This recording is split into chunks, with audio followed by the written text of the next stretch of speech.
The MIT Energy Initiative presents Responding to Ukraine's Ocean of Suffering. Former MIT Energy Initiative researcher Ian Miller, SM-19, along with Evan Platt, SM-20, is funneling aid and expertise to the front line. Written by Deborah Halber. Within 72 hours of the first Russian missiles striking Kyiv, Ukraine, in February 2022, Ian Miller, SM-19, boarded a flight for Poland. Later, he'd say he felt motivated by Kyiv's tragic ocean of suffering and Ukrainian President Zelensky's pleas for help, but he arrived with little notion of what to do. As he'd anticipated, his hotel in Zhizhov turned out to be a hub for aid workers and journalists. Miller was on his laptop, using the lobby Wi-Fi to work remotely as an MIT Energy Initiative MITEI project manager, when he overheard a reporter interviewing a Finnish man about his efforts to get bulletproof vests and helmets to the front lines. Miller soon found himself loading supplies onto trains that had brought huge numbers of refugees, mostly women, children, and the elderly, to the station in Zhizhov. The trains ran back at night, their empty seats filled with medical supplies, generators, and baby food, their lights dimmed to reduce the chances of attack. In April 2022, Miller and volunteers from a half-dozen countries planned and drove a convoy of trucks packed with tourniquets, bandages, and bulletproof vests across the border, arriving at the site of the Bucha massacre soon after the Russians retreated. Miller peered into a mass grave. They were still excavating it, and those weren't soldiers, he says. I try to avoid looking at things like that too often, because it doesn't help us save lives to be horrified all the time. He downplays any potential danger to himself, telling his family he's safer where he is than in parts of the United States.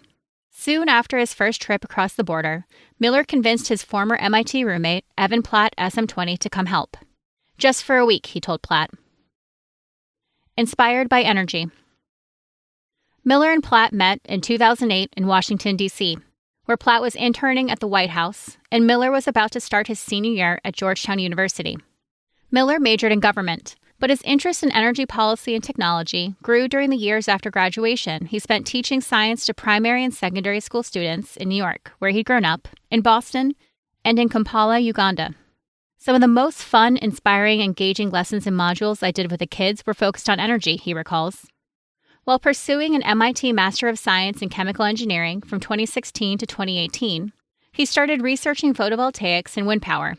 He held leadership positions with the MIT Energy Conference and the MIT Energy Club. After joining MITEI, Miller worked on electric vehicles, EVs, EV charging patterns, and other applications. He became project manager and research specialist for the Sustainable Energy System Analysis Modeling Environment, SESAME, which models the levels of greenhouse gas emissions from multiple energy sectors in future scenarios.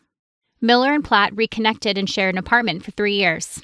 Platt studied systems design and management through a joint MIT School of Engineering and Sloan School of Management program, then stayed on to work for the MIT Technology Licensing Office. Platt left MIT to pursue other interests in 2020. The next time the two would see each other would be in Poland.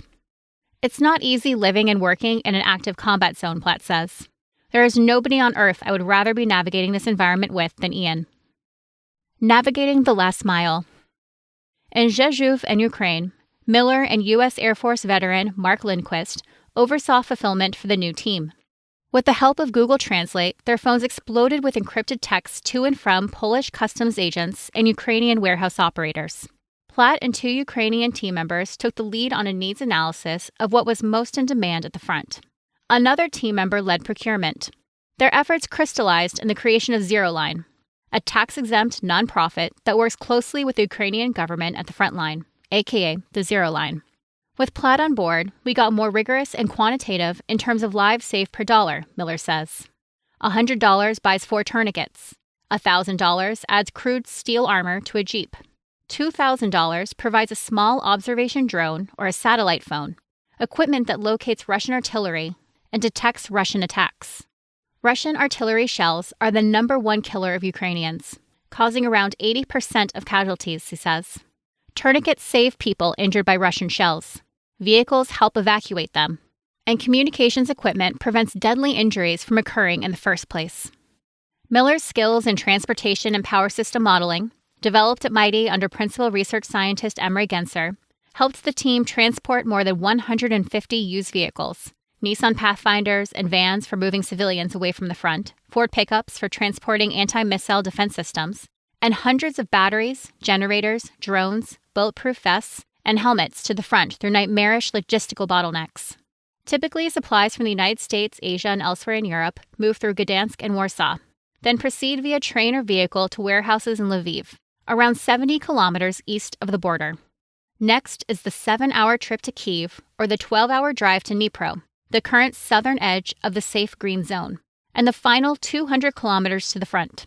Here, says Miller, drivers with training and protective gear, often members of the Ukrainian military, take vehicles and supplies to frontline end users. From day one, we asked our Ukrainian members and partners for introductions, and we're constantly looking for more, Miller says. When our vehicles reach the front lines, Evan's team always does interviews about needs and what's working, what's not, what's saving the most lives. From my early days with Ian, it's clear he was always looking for ways to help people. Connections were really important to him, says Mighty director Robert C. Armstrong. When war broke out, he found the call to answer human need irresistible. I think many of us think of doing that, but we get bogged down in the mechanics of everyday life. He just picked up and went. Ian is just a terrific person and a great role model, Armstrong says. Accelerating peace. From the time Miller arrived in late February through October 2022, he continued working remotely for Mighty. He now works full-time as co-director of Zero Line. For the foreseeable future, Miller will remain in Ukraine and Poland. He wants to see Ukrainians follow in the happy, free, prospering footsteps of other ex-Soviet states like the Baltics, he says. He'd like to see the supply chain innovations he and Platt achieved applied to humanitarian crises elsewhere. To date, Zero Line has raised more than $5 million in donations and delivered hundreds of tons of high-impact aid. A key part of our approach has always been to support Ukrainians who excel in saving lives, Miller says. To that end, the group works with Ukrainian software programmers and military units to create digital maps and processes to replace paper maps and operations reminiscent of World War II, Platt says. Modernizing the intelligence infrastructure to facilitate better military operations is an important part of how a smaller military can beat a larger, more powerful military. The fact that energy underlies so many aspects of the war is never far from Miller's mind. Russia cut off energy supplies to Europe, then targeted Ukraine's energy infrastructure. On one hand, he understands that billions of people in developing countries such as India need and deserve affordable energy. On the other hand, he says, oil and gas purchases by those countries are directly funding Russia's war machine. Everyone wants cheap renewables, and we're getting there, but it's taking time. Lowering the costs of renewables and energy storage and supporting nascent commercial fusion, that's a very important focus of Mighty. In the long run, that'll help us reach a more peaceful world, without a doubt. Work at Mighty and at Zero Line, Miller says, truly could accelerate peace.